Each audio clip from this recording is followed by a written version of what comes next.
Listener discretion is advised. Hello and welcome to True Crime, the podcast that helps you find new, emerging, and undiscovered true crime podcasts. I'm Greg, the host and curator of True Crime. If you like today's episode, make sure to check out the episode description for links to subscribe. Today's episode is from Ye Olde Crime.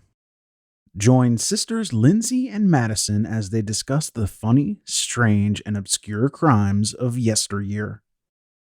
All right, let's get this show started. Begin.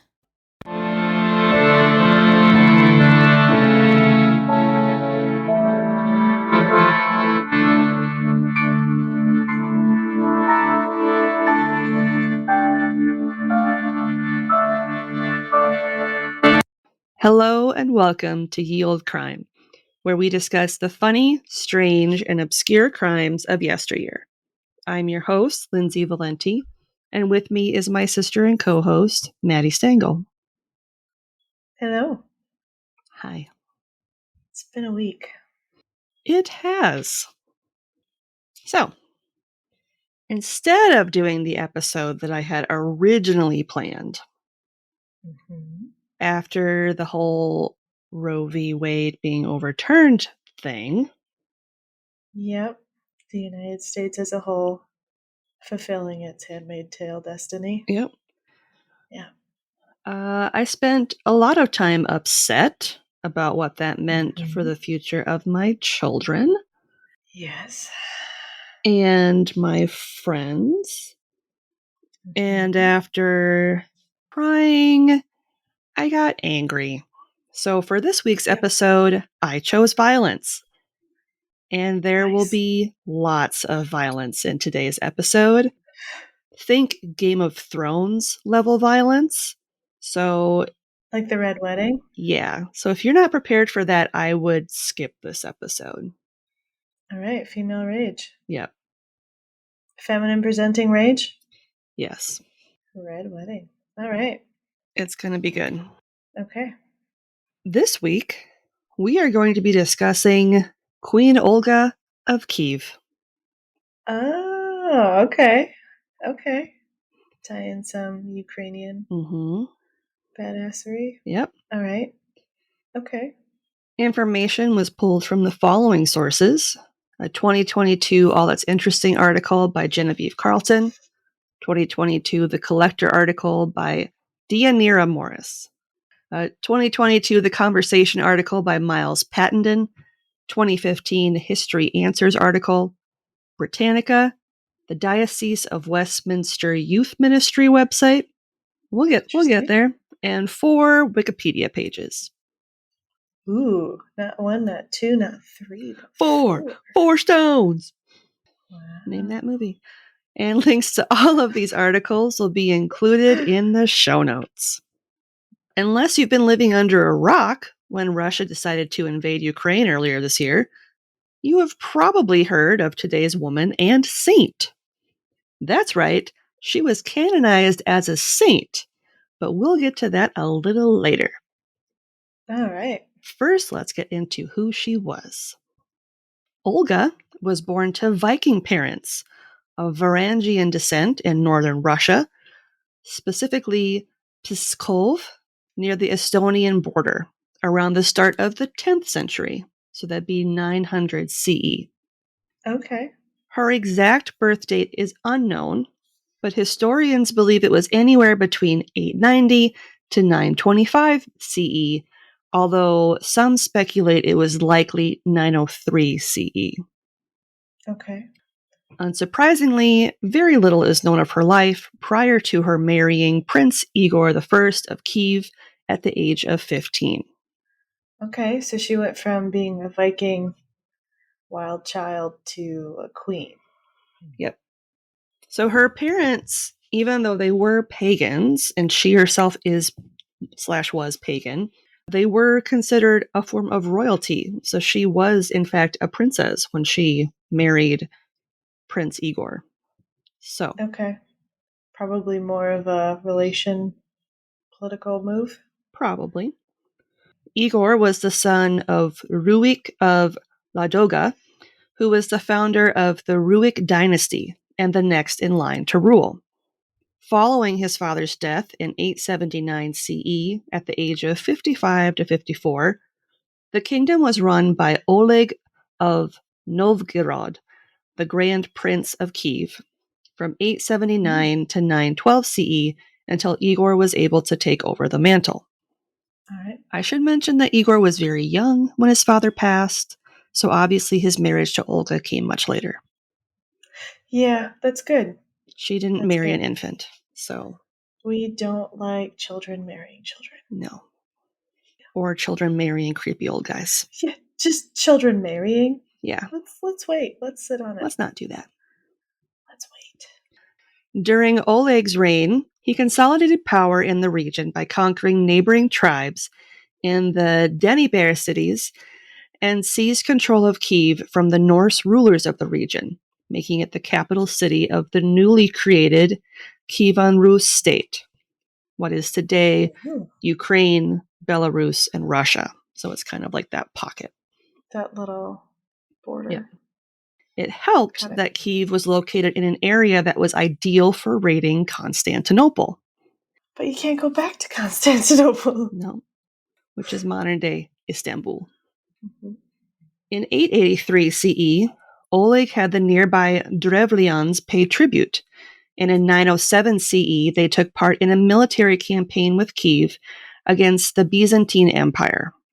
Although the assault of the Byzantine Empire may have seemed aggressive, the peace treaty that resulted was greatly beneficial to both nations through trade negotiations. Nice. Way to go. Way to go. Doing war right? Question mark.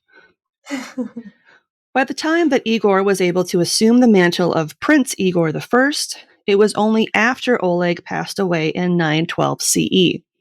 Up until that point, the Kievan Rus had enjoyed a complex relationship with the Drevlians, who would regularly pay tribute to Oleg during his reign. However, upon his death, they instead paid their tribute to a local warlord, thus severing their ties as friends of the Ruik dynasty. Got it. I mean, at the time and today, you kind of go with whoever's throwing stuff the most. He who casts the first stone is the one I'm going to follow. Yeah. Well, so it's great.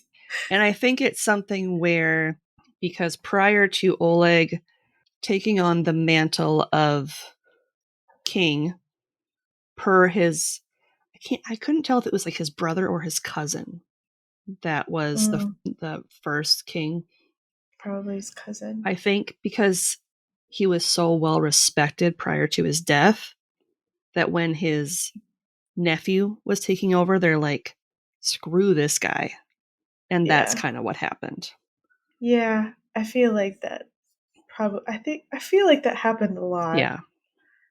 Where, like, if you didn't establish your dominance prior to your current leader, you would lose respect pretty quick. Yeah. And I cannot be sure of anyone's ages, as very little has survived, but at some point, it's believed in 943 CE, Igor and Olga welcomed a son, Sviatoslav I Igorovich. That's a nice name. Mm-hmm. What was his nickname? Svi. Just kidding, I don't know. Svi. Little Svi the First. Oh, Svi. It is believed that Olga was around 17-ish when she gave birth to her son. So yeah, she probably got married at like 15, 16. Yeah, they think she was married around 15. A couple years later, had her son. Yeah. During a campaign in 945 CE, in which Igor was collecting tribute from the Drevlians, remember, their frenemies, by traveling to their capital city of Iskorosten, he was brutally murdered after he attempted to extort more money from them. Yeah, if it's a frenemy, that's not a good idea. Yeah. Going into their home turf. Yeah.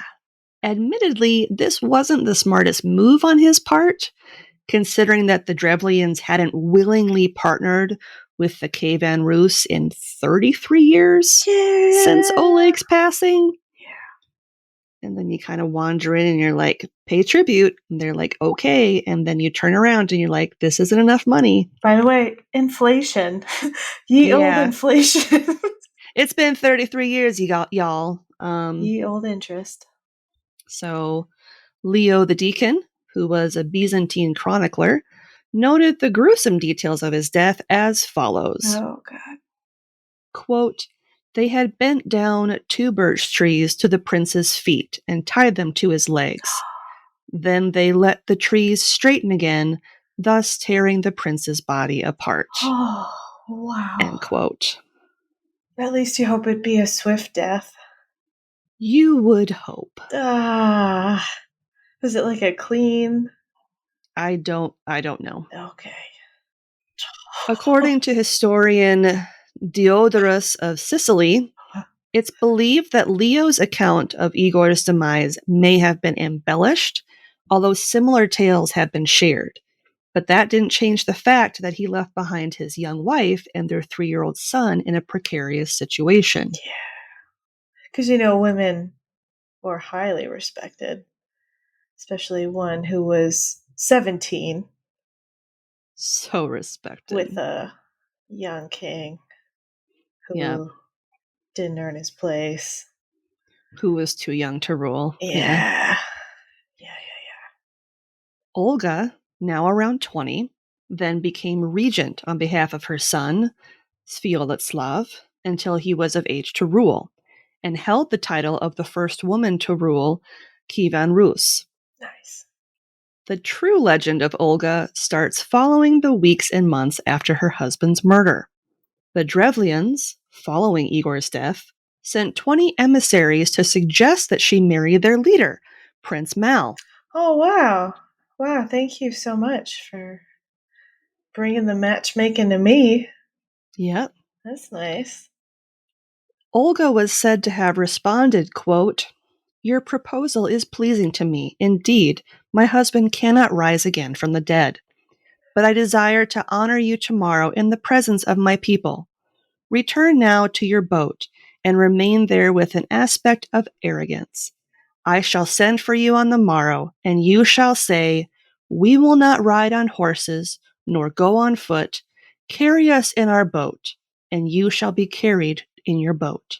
End quote. Oh, this isn't going to end well. The emissaries returned the following day and repeated the words that they were instructed to say. Following this, the people of Kiev came together to carry the 20 men in their boat to the court. Mm-hmm. The men all believed this to be a great honor, until their boat was thrown into a trench that had been dug the day before under Olga's orders. Yeah. As the men were buried alive, it is said that Olga crouched down to, quote, inquire whether they found the honor to their taste, end quote. Yep. She's just getting started, isn't she? Oh, yes. Yep. This wasn't the end of Olga's revenge against the Drevlians, however. Mm-hmm. After killing the emissaries, she sent word to the prince accepting his marriage proposal, while also asking him to send, quote, their distinguished men to her in Kiev, so that she might go to their prince with due honor, end quote. Nice. After all, it was important to show her people just how good of a match this was, right? Right. Yeah. The prince, who had no idea that the initial party had been murdered, gathered, quote, the best men who governed the land of Dereva, end quote, and sent them to the capital per the queen's request. Every single one of them. Best soldiers. Yep. Great. The best governors. Leaders. Okay. All right. Upon their arrival, Olga had her people prepare a bath for them and invited her distinguished guests to meet with her in person following their bath. Because, it's been a long journey. Right. You probably smell. Respect me. Respect the prince. And you want to look the part when you meet with the queen. Yeah. After the Drevlians entered the bathhouse, Olga had all the doors bolted and then set on fire to prevent their escape, burning them alive. It's really, yep, she's really liking these slow deaths. If you think this was the end of it, you'd be very, very wrong. She's just getting started. That was just the sampler platter, y'all. Mm-hmm. After immolating the entire ruling class of the Drevlians, she sent a third message, ordering them to, quote, prepare great quantities of mead in the city where you killed my husband, that I may weep over his grave and hold a funeral feast for him, end quote. Respectable. You know, Mm-hmm. I'm still going to marry you, but give me this one mercy. To Let me mourn my dead husband. My husband. Let me mourn him before I marry you. Yeah. Surprisingly, this request was granted. And when Queen Olga, along with a small group of attendants, arrived at Igor's tomb, she did as she said and wept before holding a funeral feast. The Drevlians who attended the feast drank heavily, and once they were drunk, Olga had her followers kill them. The primary chronicle notes that 5,000 Drevlians were killed the night of her husband's funeral feast. And she only had a few attendants? Mm-hmm. Damn. Those are some good soldiers. Yeah. After which, Olga returned to Kiev to gather an army to finish off the remaining survivors. Her plan was to wipe out this entire tribe of people. Yeah, because she's a Viking. Yep. So that's like the red wedding part of the story. Yep. And that's not even the worst part yet. Yeah, of course. The conflict between Kievan Rus and the Drevlians started out in Olga's favor, with many of the survivors being driven back to their cities. Olga led her army to the city where her husband was slain, which is modern-day Korostin, and laid a siege upon the city that lasted for a year without either side winning. So this is the Drevlians' like capital city, and this is where like everyone is kind of stuck, like they can't escape. An entire year without any. Wow, that's oof. It was at this point that Olga hatched another plan. As she does. She sent the Drevlians a message that read as follows, quote, why do you persist in holding out? All your cities have surrendered to me and submitted to tribute, so that the inhabitants now cultivate their fields and their lands in peace. But you had rather die of hunger without submitting to tribute, end quote. The Drevlians wrote back saying that they would submit tribute, even offering to pay her with honey and furs, for they were worried she was still intent on avenging her dead husband. Oh, well, that's not right. She's clearly over it. Yeah, she's so over it. She's so over it. That was so, 6 months ago.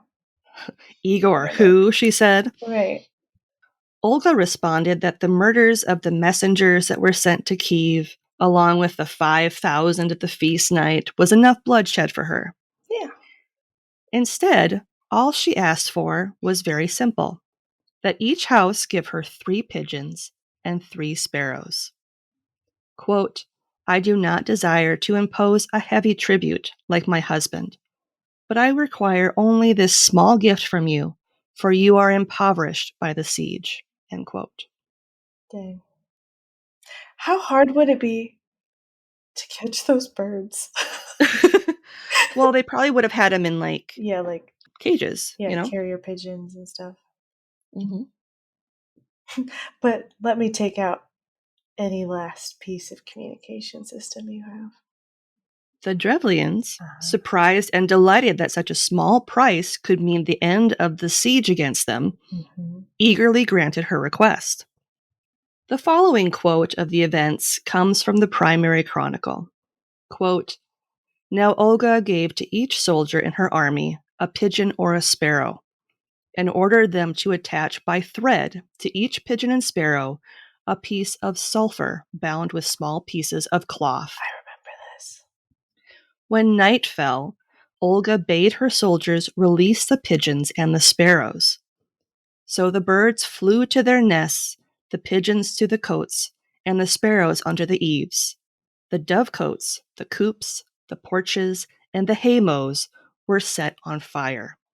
There was not a house that was not consumed, and it was impossible to extinguish the flames because all the houses caught on fire at once.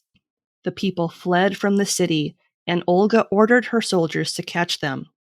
Thus she took the city and burned it, and captured the elders of the city.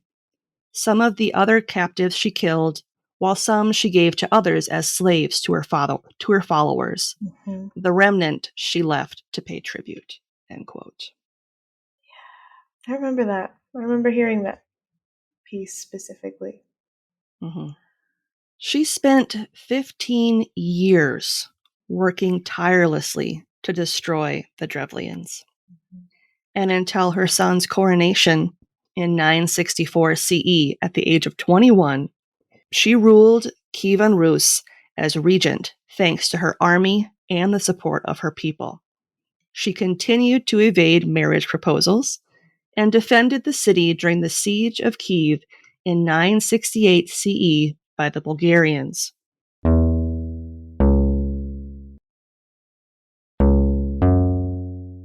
During her time as regent, Olga initiated the first legal reform recorded in Eastern Europe when she changed the system in which tributes were gathered. And after what I'm going to call the Night of the Flaming Pigeons, Olga and her son, along with her retinue, would pass through Dereva and continue to establish laws and collect tributes. In fact, some of the trading posts and hunting reserves that she established still exist today. Nice. Olga set up hunting grounds, boundary posts, towns, and trading posts all across the empire, and the Mista and Luga rivers. Her work helped to centralize her rule over the empire with these trade centers that also served as administrative centers. This system would aid in the unification of the Rus's people, as well as help set up the national boundaries of her kingdom. Olga would continue to rule as regent even after the ascension of her son to the throne whenever he was away on one of his many military campaigns. She would reside at Vyshegorod Castle in the company of her grandson until she passed away on July 11th, 969 CE from illness. Mm. Again, it's unclear how old she was at the time of her death, but based on the numbers, it could be anywhere from 44 to 79. Dang. And most places believed it was 79. Yeah. And the following is a quote from the primary chronicle. Quote, Sviatoslav announced to his mother and his boyars, quote, I do not care to remain in Kiev, but should prefer to live in Peryatlavets on the Danube, since that is the center of my realm, where all riches are concentrated. Gold, silks, wine, and various fruits from Greece, silver and horses from Hungary and Bohemia, and from Rus's furs, wax, honey, and slaves, end quote. But Olga made reply, quote, You behold me in my weakness. Why do you desire to depart from me? End quote. For she was already in precarious health. She thus remonstrated with him and begged him first to bury her and then to go wheresoever he would. 3 days later, Olga died. Her son wept for her with great mourning, as did likewise her grandsons and all the people. They thus carried her out and buried her in her tomb. Olga had given command not to hold a funeral feast for her, for she had a priest who performed the last rites over the sainted princess. End quote. Throughout her regency, Olga was noted as a political strategist, which can be supported by the number of ways she was able to not only enact her revenge against those who took away her husband, but to also protect the Kievan Rus from foreign rulers, such as Prince Mal, who would have stripped her of all her power. Mm-hmm. So why was she made a saint again? Well, around 10 years after she laid waste to the Drevlian capital of Iskoristan, she traveled to Constantinople in the Byzantine Empire, which at the time was under the rule of Emperor Constantine VII. Mm-hmm. During Olga's time in Constantinople, the emperor proposed, Of course. inviting her to rule beside him. Yeah. Olga stated that she couldn't marry him due to the fact that she was a pagan, so the emperor baptized her and gave her the name of Helena. It's believed that she was baptized around 957 CE, staying true to her whimsical nature. When the emperor once again proposed, Olga simply replied that since she was technically his quote-unquote daughter by faith after he baptized her, and since incestuous marriages are a sin in Christianity, Yeah. she couldn't marry him. Oh, that's too bad. The emperor good-naturedly admitted that she'd bested him. Mm-hmm. So he sent her back to Kiev with several valuable gifts, including gold, silver, and silks. Some scholars believe that when Olga set out to visit Constantinople, she converted to Christianity in an effort to maintain their trade revenue with the Byzantine Empire. Mm-hmm. When facing a larger power, Olga was able to maintain her alliance with Constantine without threatening her political standing or offending the emperor by rebuffing his marriage proposal. Yeah. After adopting Orthodox Christianity, she made strides to bring Christianity to Russia, even when her own son refused to convert from paganism to Christianity. Although Sviatoslav refused to convert, he did promise her that he would not persecute anyone who converted to her new religion. That's a big deal. Yeah. Especially since at the time, Christians were not giving that deal to pagans. Oh, no. Thanks to her son's agreement to not target followers of Christianity, Olga was able to build a number of churches in Russian cities, such as her hometown of Pskov and the capital of Kiev. She also used her resources to set up hospitals, as well as provide welfare for the poor. She used her public announcements to teach her followers about Christianity in an effort to heal the violence in her realm. It's hard to know if the tales of her vengeance have been exaggerated or not. There are many who believe that some of the stories are based on Scandinavian folklore. It doesn't help that the stories surrounding Queen Olga were written over 200 years after her death by the very monks supported by her descendants. Yeah. Others believe the stories of her brutality against the Drevlians while she ruled as a pagan monarch were to show, quote, just how far she'd come, end quote, once she converted. Gross. See how bad she was? Now she's Christian and she's perfect. Yeah. All is forgiven. Sure. Why not? Sure. Whatever helps you sleep at night. Yep. Mm-hmm. Saint Olga was canonized almost 600 years after her death in 1547 CE to honor her efforts in introducing Christianity to medieval Russia. Today, Saint Olga of Kiev is the patron saint of widows and converts, and the first Russian saint of the Orthodox Church. Her feast day is July 11th, the day of her death. Nice. A final quote from the primary chronicle regarding Olga and her title of Isapostolos, or equal to the apostles, Nice. quote, she shone like the moon by night, and she was radiant among the infidels like a pearl in the mire, since the people were soiled and not yet purified of their sin by holy baptism. End quote.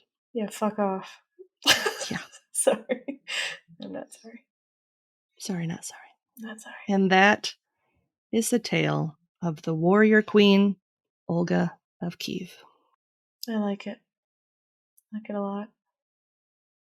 I mean, she took the John Wick approach to killing off her husband. Could you imagine if that was John Wick and they stole her dog? They stole his dog. She Liam Neeson the shit out of him. Oh yeah. Mm-hmm. I will find you, and I will kill you. Yep. I will spend 15 years killing you. Hello, I'm Rebecca Rosewood, and I'm here to help you keep your curses hexy and your hexes sexy in this snarky true crime and paranormal podcast. If you like a little personality with your true crime and a little scare with some flair, I've got you covered. Thrice Cursed is available anywhere you listen to podcasts. You can also find my cursed content on Instagram, Twitter, and Facebook at Thrice Cursed Pod. And you can find even more at thriceCursedPod.com. Until then, keep it hexy. And this week's podcast plug is the Thrice Cursed Podcast, a true crime and paranormal podcast from our friend Rebecca Rosewood. Ooh. Thrice Cursed is dedicated to telling lesser known true crime stories with an emphasis on the unsolved in as empathetic a way as possible, and is dedicated to getting the facts as straight as possible as well. Nice. And we will have a link to her show in the show notes. And again, we have no more listener questions. So, what is something good you'd like to share this week? Not gonna lie, it's kind of hard to think of something good, but it is important to do so. Mm-hmm. I will say that we were pet sitting for our parents this weekend, Mm-hmm. and it was very chaotic, and there wasn't a lot of sleeping, but all the animals had a good time, including the cats. 4 dogs, 4 cats, all in one house. And when we came back, my blood sugars were just insane. Mm-hmm. And I actually took a half day off work today because I just couldn't function. And so I went outside in the hammock with Willie just laying down at my feet. And I just kind of swung in the hammock like a swing for like 2 hours today. Nice. And it was just really nice. It was a nice little reset while I kind of let my body recalibrate and not hate me.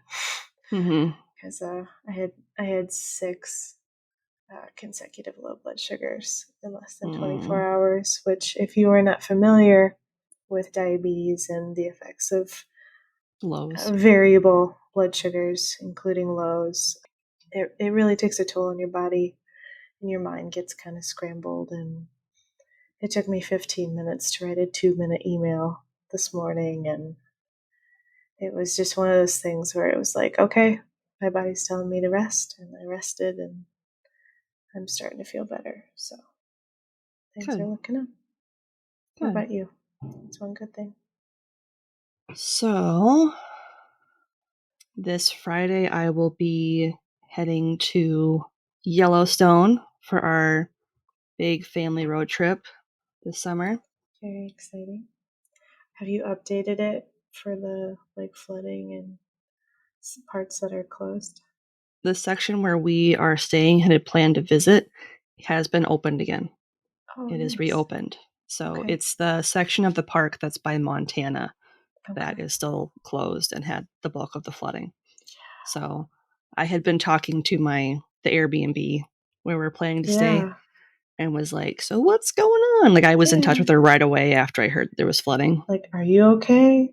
I was like, are you guys good? Are you still there? Safe? And she was like, yeah, we're all good. They're going to open it back up and it'll be all open by the time you get here. And I was like, cool. Nice. So good news for them. I'm glad they weren't hit too hard. Yeah. Very excited for that. We're going to hit up do a lot of fun things on the way there and on the way back. One thing we're doing in South Dakota that I am very excited for is we are going to take a train ride. The train is from like the 1880s, and we're going to ride it around the Black Hills. Nice. So it's like a 2-hour train ride. It goes all around the Black Hills. I am pumped. I've already purchased our tickets. You should get some leaf earrings from the Black Hills in memory of our grandmother. Black Hills Gold. Mm-hmm.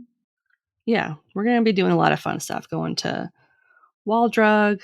We're going to Douglas, which is the home of the jackalope. Yep, that sounds about right. You know what's really funny? When our parents were in Iowa this weekend, they saw the world's largest popcorn ball. Oh. Only in Iowa. Only in Iowa. Can you see the world's largest pop? I had so many questions when Dad just like dropped it on me. I was like, is it like a statue? Do they make it every year? Do they have to make it more than once a year? Like, Yeah, is it like the I would, Corn Palace where they remake it Yeah. in Marshall every year, which is on our it's on itinerary. your list. Nice. We may or may not stop in Marshall, but That's awesome. anyway, Is very the Corn excited Palace for. up? It should be, yeah. Nice. Yeah, they redo the outside every year with the different varietals of corn, All the corns. all the maize. Oh, corns. So yeah, I'm very excited about that. We have a game plan for keeping the children from killing each other. Good luck. May the odds I be ever in your know. favor. I know. Truly. It's too bad you can't buy chloroform anymore, but it's fine. Ye It's whiskey fine. on the gums. Are your allergies bothering you? Take some Benadryl. So much Benadryl. That's the modern day chloroform form. Just get like Benadryl wipes and like wipe their Breathe in deep, children. Deep breaths. It takes like 10 minutes. They're just like drooling in the back seat. Ah, sweet silence. This is bliss. Wipes. No, there's going to be like I won't actually drug my children. No, there's going to be a warning. There's going to be a warning if there are Benadryl wipes. Please don't put this on your child's face and tell them to breathe deeply. This isn't the 1800s. That's how our podcast becomes viral. Breathe. These podcasters want to kill your children with Benadryl wipes. They want to drug your kids with Benadryl wipes that don't even exist. Benadryl wipes. Somewhere someone's writing that down. Yes. Yeah, some politician that needs to be in good favor. There's a war on our children's faces. Don't buy the Benadryl wipes. Howard Dean. Pya! Oh God, I remember that. This comeback tour. Oh man. Honestly, I'd take him back now. I'd take back there's a lot of people I would take back now. But anyway, let's shut her down. Okay. You can find us online at yeoldecrimepodcast.com. We're also on Twitter at yeoldecrimepod and on Facebook and Instagram at yeoldecrimepodcast. We're also on YouTube, and we happen to have a P.O. box. I know we say it every week. It's still there. Yep. You can write to us at Ye Olde Crime, P.O. Box 341, Wyoming, Minnesota, 55092. Mm-hmm. You can also email us at yeoldecrimepodcast@gmail.com. Send your questions. Yeah. Got a query? Ask away. Just ask Jeeves. Only we are Jeeves. And I'll put on a bow tie. Yeah. A great way to support the show, if you can't do so financially, is to leave a 5-star rating and review on Apple Podcasts, Podchaser, Good Pods, or leave a rating on Spotify. This week's review comes from our friend Aaron over at the I Had to Say It podcast, and it's on Podchaser. And he said, "This is a fantastic program. A look at the crimes of the past that will definitely make you laugh. A part of my weekly rotation." Oh, thanks, Aaron. Thank you, Aaron. If you'd like to support us financially, you can do so on Buy Me a Coffee with a one-time donation. You can also join our Patreon for as low as $1 a month to get early ad-free access to all of our content. And lastly, you can support the show physically by purchasing some of our merch over at our TeePublic shop. And as a reminder, up until Thursday, so the day after this episode comes out, all proceeds from our merch sales will be donated to the Church of Prismatic Light, which is an LGBTQIA+ focused religion that values the true self. If you would like to donate to them financially on your own, you can do so by visiting prismaticlightchurch.org. and we will have a link to them in the show notes. And on that note, as always, I'm Lindsay. And I'm Madison. And we'll see you next time with another tale as Olde as crime. Thanks again for listening to True Crime by Indie Drop-In Network. If you would like to nominate a true crime podcast to be featured, just send me a tweet at Indie Drop-In. I'd also love to hear if one of our featured podcasts is now your favorite show. Indie Drop-In survives off ad revenue and listener donations. If you would like to contribute, please consider buying me a coffee. You can go to buymeacoffee.com/Indie Drop-In. If you look at the very bottom of the episode description, I put a link in there to make it really easy. Indie Drop-In has many other shows that you also might like. Just go to indiedropin.com. All right, see you next week.